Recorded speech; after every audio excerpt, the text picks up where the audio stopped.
Shalom, selamat pagi Bapak Ibu, saudara-saudara yang terkasih dalam Tuhan Yesus. Bersyukur pagi hari ini kita boleh berjumpa untuk bersama merenungkan firman Tuhan.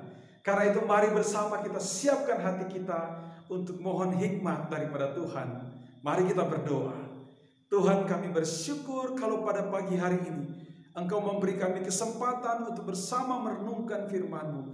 Karena itu berbicaralah agar kami dapat mengerti kehendak-Mu. Di dalam nama Tuhan Yesus kami berdoa, haleluya, amin. Mari bersama kita siapkan firman Tuhan dari Matius pasal yang kelima. Kita baca ayatnya yang kelima. Saya bacakan buat Bapak Ibu sekalian. Berbahagialah orang yang lemah lembut, karena mereka akan memiliki bumi. Demikian firman Tuhan yang akan kita renungkan bersama pada hari ini.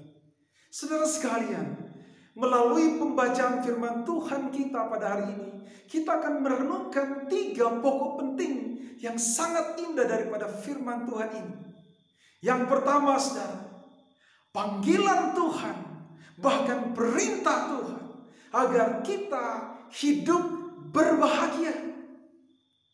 Saudara, sangat menarik oleh karena khotbah di bukit ini, saudara, khotbah pertama Tuhan Yesus ini, saudara, langsung berbicara tentang kebahagiaan.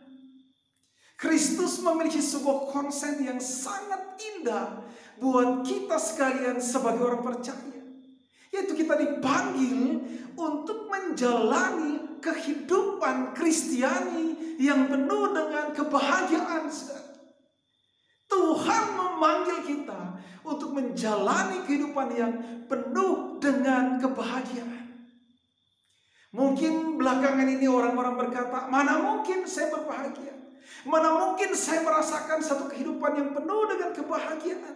Situasi yang terjadi saat ini sungguh tidak memungkinkan untuk itu. Saudara, hari ini Tuhan mau berkata, apapun yang terjadi, kita dipanggil, bahkan diperintahkan untuk berbahagia. Saudara, berbahagia yang seperti apa yang dimaksud? Berbahagia artinya kita merasakan suatu kehidupan yang selayaknya bagi manusia untuk hidup. Jangan mau menjalani kehidupan yang tidak selayaknya bagi manusia, yaitu kehidupan yang penuh dengan kesedihan, kehidupan yang penuh dengan sungut-sungut, kehidupan yang penuh dengan rasa tidak nyaman, tidak menyenangkan, saudara. Kita manusia membutuhkan suatu kehidupan yang penuh dengan kebahagiaan. Kalau bukan itu menjadi pilihan kita, kita akan menjalani kehidupan yang tidak selayaknya bagi kita sebagai manusia. Maka Tuhan Yesus di awal-awal pelayanannya langsung berkhotbah agar kita menjalani kehidupan yang sepantasnya bagi kita sebagai manusia, yaitu hidup berbahagia. Maka hari ini apapun kondisimu, bagaimanapun situasi hidupmu, dengarkan firman Tuhan ini. Dia memanggilmu, bahkan memerintahkanmu untuk menjalani kehidupan yang penuh bahagia, yaitu kehidupan yang selayaknya dan sepantasnya untuk kita jalani. Lalu pertanyaannya, bagaimana mungkin saya berbahagia? Bagaimana mungkin saya berbahagia? Seringkali kebahagiaan itu, saudara, kalau kita berbicara kebahagiaan, seringkali identik dengan apa, saudara? Dengan untung, saudara. Antara lain dengan untung. Kalau usaha saya untung, banyak bonus, banyak promosi, saudara, maka saya berbahagia, saudara. Kalau saya memiliki semakin banyak harta benda, saudara, semakin banyak hal-hal yang membuat saya menjadi begitu apa, saudara, begitu besar, maka saya berbahagia. Pertanyaannya, harus sebesar apa? Harus sebanyak apa? Maka seorang itu sungguh-sungguh berbahagia. Dan yang kedua, saudara, seberapa banyakkah manusia memiliki hal-hal semacam itu? Kalau kebahagiaan harus diukur dengan hal-hal semacam itu, sungguh menyedihkan. Banyak sekali orang-orang tidak memiliki kesempatan untuk berbahagia. Tapi hari ini, saudara, manakala Tuhan Yesus memanggil, bahkan memerintahkan kita untuk berbahagia, Dia tidak berbicara dari sesuatu yang kita tidak punya. Dia berbicara tentang sesuatu yang ada pada kita. Sehingga setiap kita memiliki kesempatan, bahkan hak untuk berbahagia. Apa itu? Inilah hal yang kedua itu, yaitu hati yang penuh dengan kelembutan. Hati yang lemah lembut. Saudara, menarik sekali dalam bahasa aslinya, saudara. Lemah lembut ini, saudara, adalah sesuatu yang identik atau dekat dengan apa, saudara? Dingin. Dingin, saudara. Artinya apa, saudara? Hati yang dingin. Nah, untuk lebih jelasnya, saudara, lemah lembut dalam pengertian semacam itu dibedakan dengan apa, saudara? Dengan hati yang panas.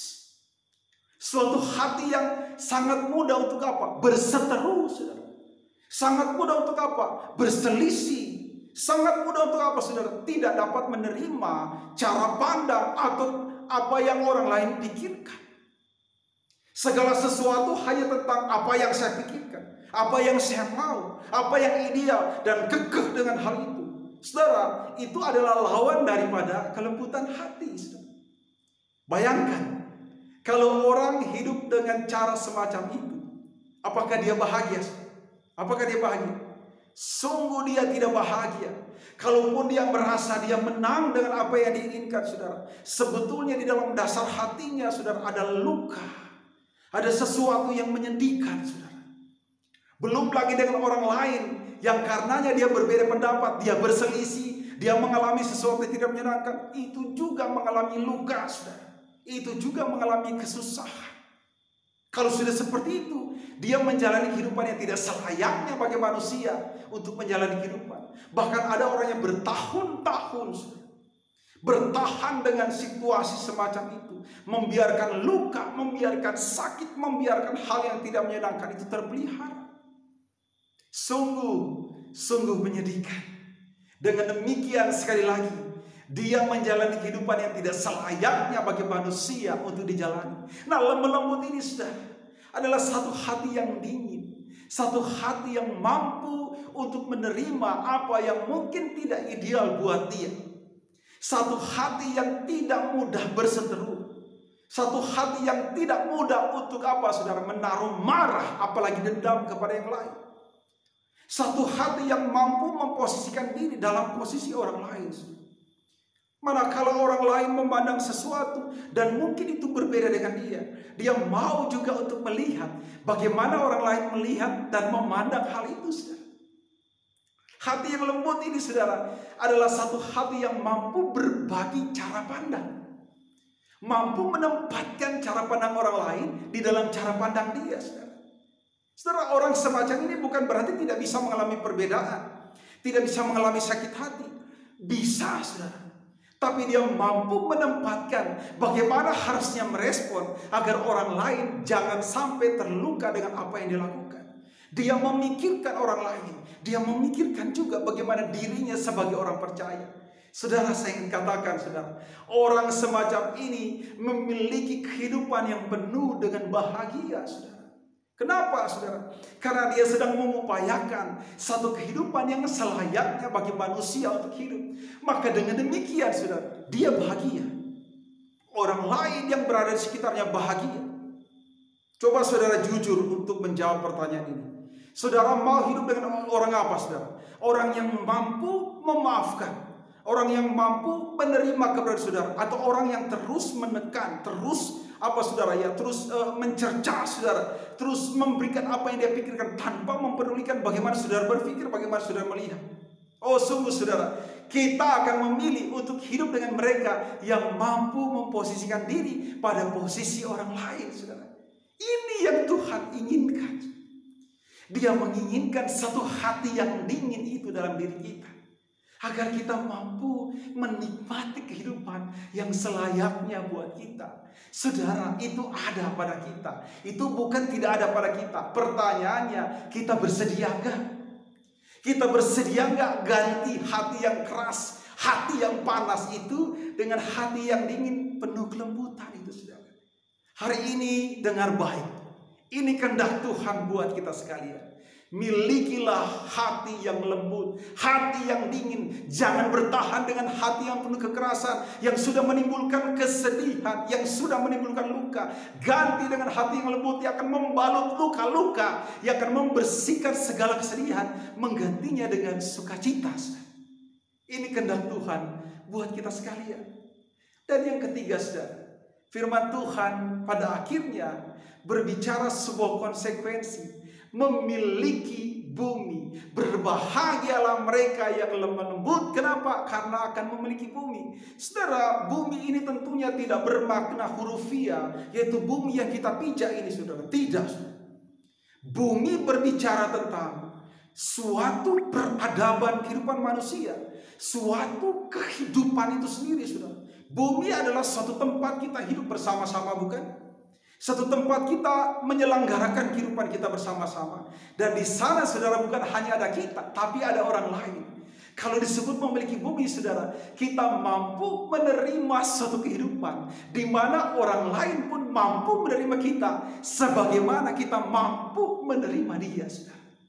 Artinya apa, saudara? Memiliki bumi artinya kita mampu menyelenggarakan kehidupan dalam peradaban yang selayaknya bagi manusia. Oh, saudara, ini sungguh rahasia yang penting. Orang Kristen dipanggil untuk membangun peradaban yang selayaknya bagi manusia. Apa itu, saudara? Hidup berdampingan untuk saling menopang, saling mendukung, saling memberkati, saudara. Bukan sebaliknya, saling menghina, saling mencaci maki, saudara. Kalau kita melihat belakangan ini, perkembangannya sungguh menyedihkan. Kita sangat cenderung memiliki kemauan untuk apa, saudara? Saling mencaci, saling mencerca karena perbedaan yang apa, saudara, yang ada pada kita. Misalnya istilah kadrun, misalnya, saudara, kadrun, atau istilah-istilah apa lagi, saudara, ya. Itu kan satu istilah yang memposisikan kita dalam perbedaan, dalam pertentangan dengan pihak lain. Maka bumi yang kita pijak menjadi bumi yang terpecah-pecah. Kehidupan yang kita punya adalah kehidupan yang terpecah-pecah. Tuhan mengajak kita untuk mengubah semua ini, saudara. Kita dipanggil untuk mengusahakan kehidupan yang di dalamnya kita sungguh menikmati kehidupan yang selayaknya. Pertama-tama itu dari dalam rumah kita, selanjutnya ke dalam lingkungan, bahkan selanjutnya lebih jauh daripada itu. Kita mengupayakan satu kehidupan, suatu peradaban yang sungguh layak bagi manusia. Maka hidup yang semacam ini, saudara, akan menjadi berkat yang besar. Pertama-tama dalam lingkungan hidupnya, lalu selanjutnya kepada yang lebih jauh lagi, saudara. Oh, kita berbicara tentang kapasitas Kristen yang sungguh luas. Kalau kita semua memiliki kesadaran semacam ini, saudara, kita akan menjadi pelopor bagi suatu kehidupan yang sungguh layak untuk dijalani manusia sebagai manusia. Pernahkah saudara memikirkan itu? Ini yang Tuhan usahakan, bukan? Dia mengusahakan kehidupan agar kita layak menjadi menjalani kehidupan sebagai manusia. Kita dipanggil juga untuk melakukan itu. Memiliki bumi bermakna kita sungguh memiliki suatu kehidupan yang indah, yang menyenangkan, yang sepantasnya untuk dijalani. Saudara, inilah firman Tuhan yang mau dibicarakan buat kita hari ini. Berbahagialah mereka yang lembut hatinya, agar kehidupan ini